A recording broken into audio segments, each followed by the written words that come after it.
Shalom saudaraku, berjumpa kembali bersama dengan saya Pendeta Jakob Setio dalam program Sapa Jemaat di Rumah. Mari kita masuk dalam hadirat Tuhan, kita berdoa, mohon penyertaan dan berkat Allah dicurahkan atas kita. Bapa, kami menyerahkan waktu renungan firman Tuhan kali ini ke dalam tangan kasih-Mu. Mohon hikmat-Mu, mohon pencerahan daripadamu. Biarlah kami mengerti akan kehendak-Mu, supaya sepanjang hari ini menjadi hari yang diberkati, di mana kami boleh hidup seturut dengan kehendak-Mu. Berfirmanlah Tuhan, kami siap diberkati. Di dalam nama Yesus kami berdoa dan bersyukur kepadamu. Haleluya, amin. Firman Tuhan kali ini terambil dari Matius 24 ayat 46. Matius 24 ayat 46 berkata, "Berbahagialah hamba yang didapati tuannya melakukan tugasnya itu ketika tuannya itu datang." Saudaraku, pada tahun 1997, sepasang suami istri di Afrika Selatan kehilangan bayi mereka akibat penculikan di rumah sakit. Namun ibunya selalu berkata, "Saya tak pernah putus harapan. Tidak, saya bisa merasakan putri saya ada di luar sana dan ia akan segera pulang." Pengharapannya bahwa putrinya akan kembali kepadanya membuat pasangan suami istri itu berusaha terus untuk mencari keberadaan putrinya tersebut. Dan setiap tahun pasangan suami istri itu selalu merayakan ulang tahun putrinya tersebut. Luar biasanya, keajaiban datang pada tahun 2014 ketika mereka merayakan ulang tahun putrinya yang ke-17. Mereka berhasil menemukan putrinya yang hilang tersebut. Penantian dan pengharapan mereka selama 17 tahun itu benar-benar terwujud hari itu. Saudaraku, dapatkah Anda membayangkan bagaimana perasaan mereka selama 17 tahun sebelum putrinya ditemukan? Setiap hari pasti mereka rindu bertemu dengan putrinya tersebut. Pastilah ada sebuah kerinduan yang begitu dalam pada diri mereka.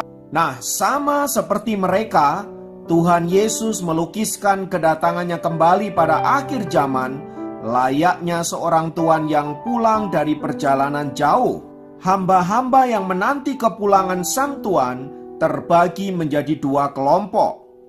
Kelompok yang pertama tetap bersiaga dan melaksanakan tugas serta tanggung jawab yang telah diberikan kepada mereka sebelum tuannya itu pergi.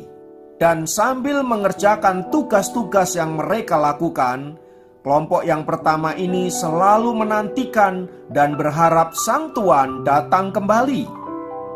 Itulah sebabnya kelompok yang pertama ini selalu siap sedia dan berjaga-jaga kalau-kalau tuannya itu datang.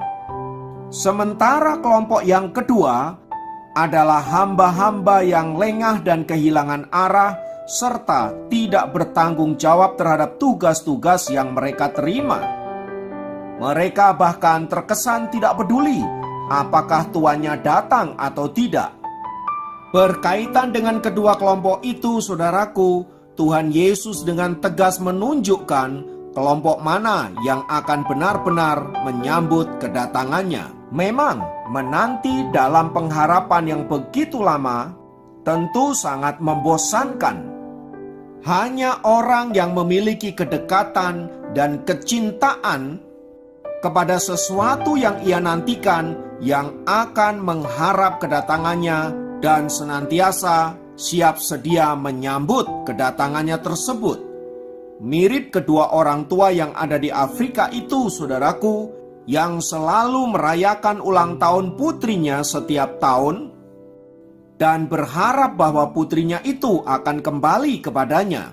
Sungguh alangkah indahnya bila dalam menunggu kedatangan Tuhan itu kita isi dengan hal-hal yang memuliakan namanya. Misalnya dengan ibadah, dengan melayani Tuhan, dengan melaksanakan perintah-perintah yang selama ini sudah diamanatkan oleh Tuhan kita. Terlebih dalam situasi seperti sekarang ini, saudara-saudara, yang bisa jadi ini merupakan sebuah ujian bagi iman kita.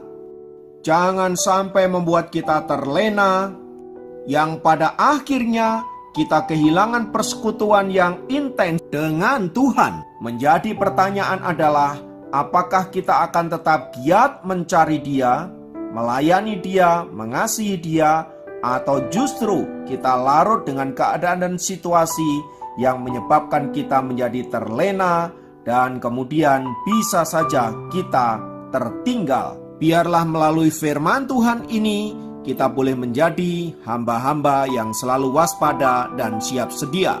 Mari kita berdoa. Tuhan, di dalam nama Tuhan Yesus, biarlah firman-Mu senantiasa menguatkan kami, meneguhkan kami untuk tetap setia di dalam pengiringan kami akan Engkau. Terlebih menjelang kedatangan-Mu, biarlah kami boleh semakin sungguh, semakin giat melayani Engkau. Terima kasih Bapa. Kiranya Roh Kudus menolong kami sehingga kami menjadi pribadi-pribadi yang kuat dan teguh di dalam Tuhan. Terpujilah nama-Mu, di dalam nama Yesus kami berdoa, haleluya, amin.